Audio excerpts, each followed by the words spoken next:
एक बार फिर से भोजपुरी की क्वीन कही जाने वाली एक्ट्रेस अक्षरा सिंह रचने वाली है भोजपुरी में बड़ा इतिहास। जी हाँ, एक बार फिर से अक्षरा सिंह लाने वाली है भोजपुरी में बड़ा तबाही। तो वीडियो में आगे बढ़े उससे पहले वीडियो को लाइक कर ले और चैनल को सब्सक्राइब कर ले। तो जी हाँ, अक्षरा सिंह अब भोजपुरी में वो करने वाली हैं जो आज तक किसी ने नहीं किया। जी हाँ, एक बार फिर से अक्षरा सिंह रचने वाली हैं भोजपुरी में बड़ा इतिहास।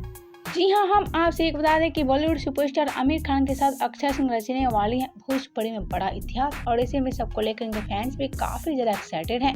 लेकिन हम आपसे एक बता दें, जैसे ही अक्षरा सिंह और आमिर खान का ये पोस्ट वायरल हुआ, उसके पास से अक्षरा सिंह के फैंस के बीच खुशी का ठिकाना नहीं रहा। जी हाँ, पहली बार अक्षरा सिंह आमिर खान के साथ बॉलीवुड में काम करने वाली हैं।